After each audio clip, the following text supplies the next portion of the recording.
কেমন আছেন সবাই? আশা করি ভালো আছেন। আজকে আমরা হাজির হয়েছি বণিক বার্তা নিয়ে। আজকে 19 মে সোমবার 2025 বণিক বার্তা নিয়ে হাজির হয়েছি। দেখেন, আমাদের আপনারা জানেন যে আমাদের একটা ব্যাচ চলমান আছে আপনার বিসিএস 47 এর জন্য ফুল জিকে অর্থাৎ বাংলাদেশ ইন্টারন্যাশনাল প্লাস ভূগোল এবং ইথিক্স পুরো 70 মার্কসের আপনি একটা অসাধারণ প্রিপারেশন নিতে পারবেন। ভিডিও ডিসক্রিপশনে ডিটেলস পেয়ে যাবেন। যাক দেখেন, আজকে গুরুত্বপূর্ণ নিউজই হচ্ছে বাণিজ্য ঘিরে পাল্টাপাল্টি অবস্থানে ভারত এবং বাংলাদেশ। সামনে যারা হচ্ছে আপনার 46 রিটার্ন দিবেন কিংবা হচ্ছে আপনার ব্যাংকের সিনিয়র অফিসার রিটার্ন দেওয়ার চিন্তা আপনারা করতেছেন, আপনাদের জন্য হচ্ছে এটা খুবই গুরুত্বপূর্ণ একটা কন্টেন্ট যে বাংলাদেশের সঙ্গে ভারতের বাণিজ্য কিংবা হচ্ছে বাণিজ্য যুদ্ধ এইটাই পরীক্ষায় আসতে পারে। তাহলে এখান থেকে হচ্ছে আপনি ডেটাটা হচ্ছে নোট করতে পারেন। আর এখানে কিছু ভালো কিছু আপনার ডেটা আছে। আচ্ছা, ভিডিওর কোয়ালিটি খুবই হাই, কিন্তু আপনার পিডিএফ কোয়ালিটি লো হওয়ার কারণে আপনি একটু কম আপনি আবছা দেখতে পাচ্ছেন। তো ওরা হচ্ছে একটু ভিডিও আপনার পিডিএফ কোয়ালিটি একটু ড্যামেজ করে রাখে। যাক দেখেন, বন্দর ব্যবহার করে অন্য দেশে পণ্য রপ্তানিতে বাংলাদেশের ট্রান্সশিপমেন্ট সুবিধা দিয়েছিল ভারত। আকস্মিকভাবে 8 এপ্রিল সেটা হচ্ছে বন্ধ করে দেয়। ঠিক আছে, এর পরের সপ্তাহে 15 এপ্রিল হচ্ছে স্থলবন্দর দিয়ে ভারত থেকে সুতা আমদানি বন্ধ করে হচ্ছে বাংলাদেশ। সর্বশেষ শনিবার স্থলবন্দর দিয়ে বাংলাদেশ থেকে তৈরি পোশাক সহ আরও কিছু পণ্য আমদানিতে নিষেধাজ্ঞা জারি করে ভারত। তাহলে দেখেন, এখানে হচ্ছে বাংলাদেশ ভারত ভারত বাংলাদেশ দুইজনে হচ্ছে পাল্টাপাল্টি কিছু সিদ্ধান্ত নিয়েছে। তাহলে এই যে তারিখটা মনে রাখতে না পারলেও আপনি মোটামুটি আপনি মাস এবং হচ্ছে কখন কে কোনটা বাতিল করতেছে এইটা একটু পরীক্ষায় লিখতে পারলে আপনার জন্য বেটার হবে। এছাড়া দেখেন, কখনো কোনো অভ্যন্তরীণ চাহিদা এবং শিল্প সুরক্ষার অজুহাতে ভারত তুলা, পেঁয়াজ ইত্যাদির মতো নিত্য প্রয়োজনীয় পণ্য বাংলাদেশে রফতানি বন্ধ করে দিয়েছে, পরে আবার চালুও করছে।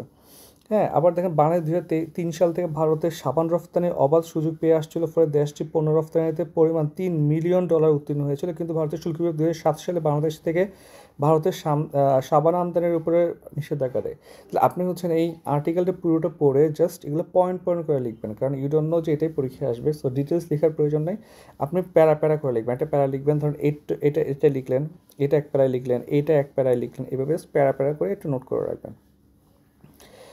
দেখেন, এডিপি হচ্ছে আপনার 2,30,000 কোটি টাকার এডিপি অনুমোদন করা হয়েছে। আগে যেটা ছিল 2,65,000 টাকার মতো, 65,000 কোটি টাকার মতো। যাই হোক, এখন হচ্ছে আপনার মোট প্রকল্প রাখা হয়েছে 1,143টা, মানে 1,143টা প্রকল্প রাখা হয়েছে। সবচেয়ে বেশি বরাদ্দ হচ্ছে 58,973 কোটি টাকা পরিবহন এবং যোগাযোগ খাতে, যা হচ্ছে মোট বাজেটের 25.64%। 4 ভাগের 1 ভাগই হচ্ছে আপনার পরিবহন খাতে। দেখেন, বিমানবন্দর থেকে নুসরাত ফারিয়াকে ডিবি হেফাজতে জিজ্ঞাসাবাদ করা হচ্ছে এবং গ্রেপ্তার করা হয়েছে। তো এটা যদিও পলিটিক্যাল মানে পরীক্ষার জন্য ইম্পর্টেন্ট না, তাও যদি বলি, এই যে তারকাদের নামে যে মামলাগুলো দেওয়া হচ্ছে মূলত হচ্ছে ওর ছবিতে অভিনয় করার জন্য। এখন তৎকালীন সময় সিচুয়েশনটা 15 বছর এরকম ছিল যে কিছু করারও নাই, আর ওনারা বেশ স্রেফ অভিনয় করছে। হ্যাঁ, সবাই এখানে আপনি যদি এখন ধরেন কারা হচ্ছে তৎকালীন গভর্নমেন্টকে হচ্ছে সাপোর্ট করছে বা পাশের সাথে ছিল কিংবা কোনো একটা জায়গাতে গেছে 15 বছরে, আপনি দেখবেন বাংলাদেশের প্রায় মানে ইভেন দেখেন যে এই বর্তমান যে রাজনৈতিক দলগুলা তাদের অনেক নেতাও কিন্তু ওই আগের ছাত্রলীগের ছিল, আপনার কমিটি মেম্বার ছিল। তো এগুলো হচ্ছে স্টোরির জন্য হইতে পারে, বা কিছু করার নাই সেজন্যও হইতে পারে।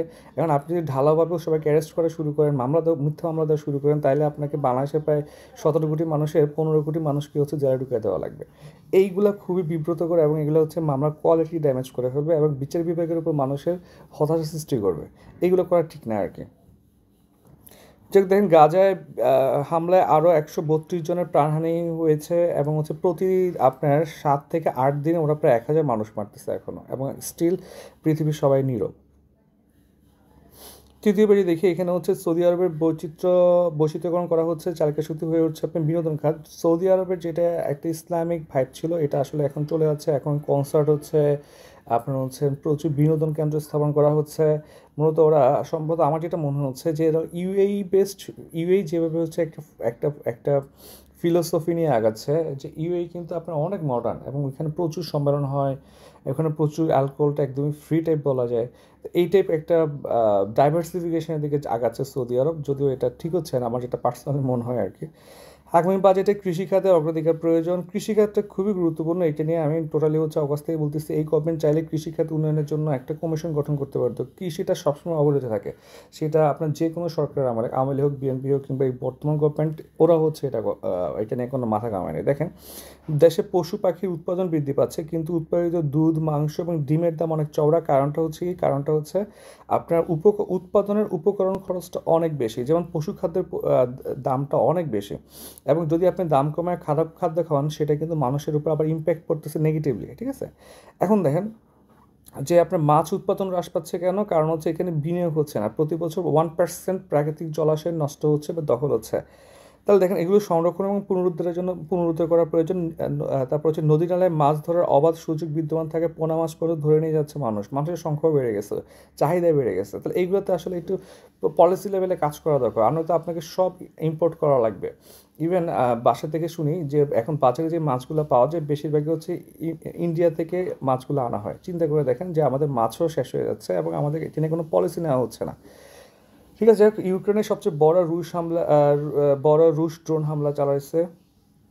এরপরে দেখি আমরা, বিশ্ববাজার নিম্নমুখী হলেও দেশে আগের দামে বিক্রি হচ্ছে পাম অয়েল। এটা একটা ইন্টারেস্টিং ফ্যাক্ট যে বাংলাদেশে যে হারে হচ্ছে দামটা বাড়ে অন্য বাজারের সাথে কম্পেয়ার করে, কিন্তু সেই হারে দামটা কমে না। মানে এটা বাড়ার ক্ষেত্রে অনেক ফ্লেক্সিবল, আর কমার ক্ষেত্রে হচ্ছে লেস ফ্লেক্সিবল। সাইবার হামলা বহুগুণে বাড়াবে কৃত্রিম বুদ্ধিমত্তা। সাইবার হামলা এবং সাইবার সিকিউরিটি হচ্ছে আমাদের জন্য খুবই গুরুত্বপূর্ণ, যে কোনো ফোকাসের জন্য, আইসিটি বেসড ফোকাসের জন্য। যেমন স্টারলিংক কিন্তু চলে আসছে, রিসেন্ট গত মাসে একটা পরীক্ষা আছে। স্টারলিংক, সাইবার সিকিউরিটি, এআই, এগুলো খুবই গুরুত্বপূর্ণ, এগুলো নোট করে রাখবেন আপনারা। আচ্ছা, অ্যাড এগুলোতে তেমন কিছু আমাদের পরীক্ষা মতো আসে কিছু নয়, যদি এটা পরীক্ষায় আসবে না। বাট তাণ্ডব সিনেমার কিছু ছবি, টিজার দেখা হয় না, ছবি দেখলাম, পোলাপান ছবি আপলোড দিচ্ছে, দেখলাম হচ্ছে আপনার ওর লোকগুলো কিংবা কিছু এক্সপ্রেশন খুবই ভালো হয়েছে।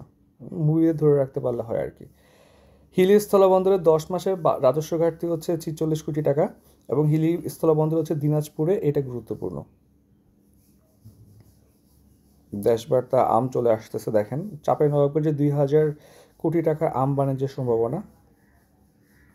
নীতিমালা সমীক্ষা ছাড়াই রাজধানীর জনাকীর্ণ এলাকায় আপনার গড়ে উঠেছে সুরম অট্টালিকা, 18 তলা, 20 তলা। আপনার কোনো ধরনের আপনার সমীক্ষা হয় নাই। যেমন ধরুন হচ্ছে ট্রাফিক ব্যবস্থা কেমন হবে, জনসংখ্যা, জনঘনত্ব কেন হবে একটা এলাকার, ইভেন ওয়েস্ট ম্যানেজমেন্ট নিয়ে কোনো সুরক্ষা হয় না, যে এত মানুষ যে থাকবে, ওয়েস্ট কীভাবে ম্যানেজ করবে, রাস্তা হাঁটতে গেলে হচ্ছে আপনার ময়লা পড়ে থাকে। এগুলো নিয়ে কোনো ধরনের আপনার সমীক্ষা ছাড়াই হচ্ছে কী করছে, বিল্ডিং তুলছে, কারণ প্রকল্প নিলেই টাকা, এই হচ্ছে অবস্থা। পর্যটন অবকাঠামো বাড়লে কক্সবাজার উপেক্ষিত স্বাস্থ্য সেবা। কক্সবাজার আসলে অনেক কিছু উপেক্ষিত। আমি নিজে হচ্ছে আপনার রিসেন্ট টাইমে কক্সে গেলাম, তো আমি একটা চোখের ড্রপটা ফেলে গেছি বাসে। এখন ড্রপটা কিনতে গিয়ে আমাকে যথেষ্ট পরিমাণ ঘাটাঘাটি করা লাগছে, এবং এটার সামনে গিয়েছিলাম, এবং এটাকে দেখে আমার খুবই স্যাড মনে হয়েছে, যে স্যাড ফিল হয়েছে যে এটা আসলে এত বেশি ডেভেলপ না। কক্সবাজারটা আসলে শুধু মানে বড় লোকদের এখন জায়গা হয়ে গেছে, যে কক্সবাজার ইনভেস্ট করতেছে রিচ মানুষগুলো। কক্সবাজার একটি জোন খুবই আপনার ডেভেলপড, যেমন ধরুন হচ্ছে কলাতলি থেকে ধরেন সুগন্ধ, এই পুরো রাস্তাটাই।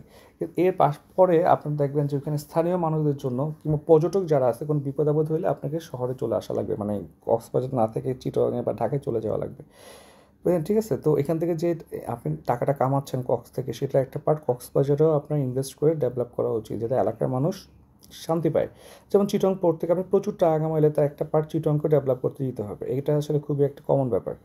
যাই হোক, এই হচ্ছে আজকের বণিক বার্তা। সবাইকে অসংখ্য ধন্যবাদ, ভালো থাকবেন সবাই।